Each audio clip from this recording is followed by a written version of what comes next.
Welcome to Coruzant Technologies, home of the Digital Executive Podcast. Welcome to the Digital Executive. Today's guest is Josh Holstein. Josh Holstein is the founder and CEO of CellARide, a Midwest technology company pioneering automotive marketing technology one message at a time. With headquarters in Springfield, Missouri, Josh has grown CellARide from an idea to a high-growth company garnering national attention. Company growth was catalyzed by investment twice from Capital Innovators, a top 10 technology accelerator, and sustained through partnerships and agreements with Toyota, Nissan, Honda, GM, and the National Safety Council, among others. With his vast hands-on experience with innovation, Josh has created an on-demand innovation help desk called Drive To Innovate, with the goal to help other entrepreneurs and companies from making the same mistakes he has during his journey. Well, good afternoon, Josh. Welcome to the show. Hey, Brian. Thanks for having me on. You bet. Josh, this is exciting. I love talking to tech companies and startups, and there's so much energy behind it. I really want to dive in right away.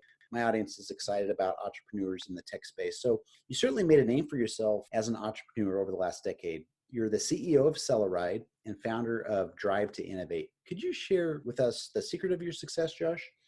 Absolutely. Yeah. Well, let me first say those are very kind words. So first and foremost, thank you for that. But yeah, it's actually crazy to think we've been at this almost 10 years now. So it's something that, we're very proud of, number one, but then also you got to kind of figure out what is that secret to your success. And of course, I don't think it's much of a secret anymore. We've been doing this for quite some time, but I actually came up with what I call our 3 Ps to innovation success. You've got your passion, your persistence, and of course, the ability to pivot. And in technology, that's a term that you hear thrown around quite a bit. It really means a lot to us, passion, persistence, and the ability to pivot. And I'd have to say that actually all 3 of those have been a very significant factor in CellARide's longevity.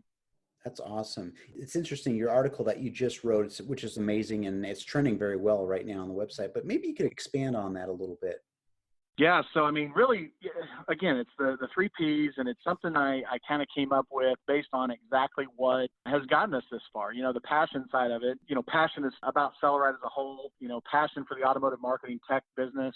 Really, we've kind of pivoted, and that's part of the 3 Ps, right? But passion for increasing recall completions really was something that came out of kind of left field for us. And so those 3 things, I would say, at least on the passion side, is what's gotten us, to where we are. But when it comes to the persistence side, and I use that term loosely, it's mostly polite persistence. There can be different types of persistence, but for us, we use the term polite persistence. And to give you an example of that, we've had deals that have taken in upwards of 675 days, literally from the initial contact to that deal close. And believe me, many of people turn us down along the way. And so making sure that we stay that route and understand that, especially in our business, long sales cycles takes a lot of persistence. But again, that ability to pivot is something that we're very proud of, for the fact that another great example, our My Car Recall Concierge platform was really that pivotal product. And I think I stated that in that article that we wrote was, we went into a very large automaker and we pitched a product called,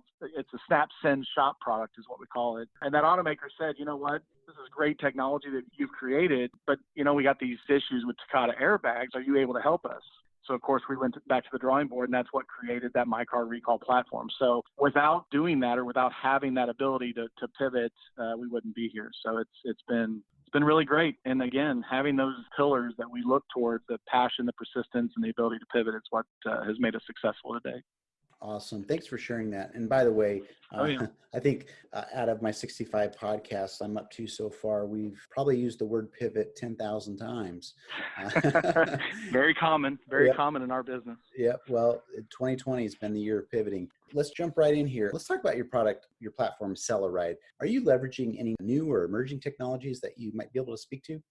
Yeah, well, what's interesting about CellARide is, I'd say a unique quality of ours is that the tech stack that we have is exclusively non-native mobile technology. So really looking at, my goal was to create something that is already on your device using widely adopted technologies like texting applications, right? And so I wouldn't say that's emerging technologies. Obviously, it's been around for quite some time, but the way we utilize it, I would say, is the emerging aspect of it. One of the examples that we talk about and that we're really utilizing right now is the combination of like vehicle detection algorithms along with the OCR aspect, so optical character recognition technology. Technologies. It's really helping us produce better experiences over time. So, we originally started out with texting a vehicle, and now you've gotten into being able to take a picture of a license plate and texting it to us. And then really we're moving into broadening that to even more than just taking a picture of a plate or a VIN. We actually can take a picture of the vehicle, produce a similar result at the, on the end user side.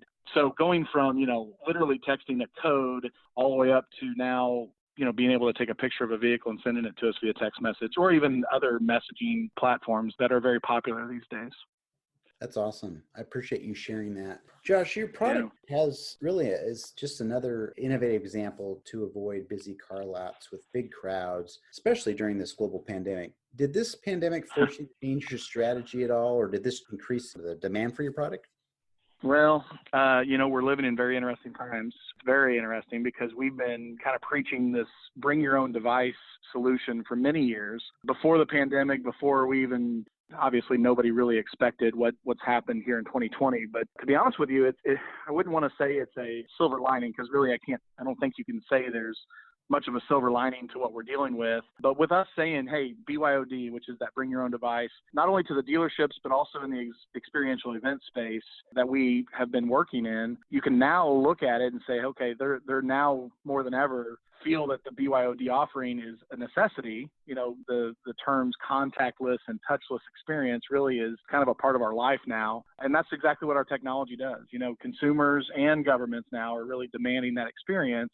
And deploying a technology like, the My Car Recall technology or the Car Info to Go events product that we have, those are things that have traction prior to the pandemic, and now even more have a need for it. So we're really excited about that. But again, it's kind of a bittersweet moment, because nobody wants to deal with what we're dealing with now, but being able to deploy a technology to kind of still allow the experience, but just kind of from afar is what our technology does. Sure. No, I appreciate that. And you're right. We kind of want to say it's a silver lining because of the way this is affecting, the human race across the globe is something we need to be aware of. But no, I totally get it. And right now, for some people, it's feast, some people it's famine, so I appreciate you sharing. Oh, yeah. So Josh, this is the big thing that my audience loves. They want to know more about you, right? So can you share something from your career experience that would be helpful for those looking to grow their career in either sales management or even entrepreneurship? Yeah, and I actually like to speak mostly the entrepreneurship experience. I mean, sales management I do have experience in, but really, over the last 10 years, and when you think about it, that 10 years is really a lifetime when you talk about entrepreneurship, especially in the tech space, right? And, I've made a pretty good go at it so far. I think one of the things that I like to bring up, and it's something from what I would look at as a very, well, I wouldn't even call him a mentor, because I can't really call him a mentor, but Jim McKelvey, the founder of Square, I was introduced to him by chance years ago, and it was really early on in my journey, and he gave me great advice, very simple advice, but great. And really, I've kind of leaned on that advice ever since. And the quote literally was, if you're going to fail, fail fast.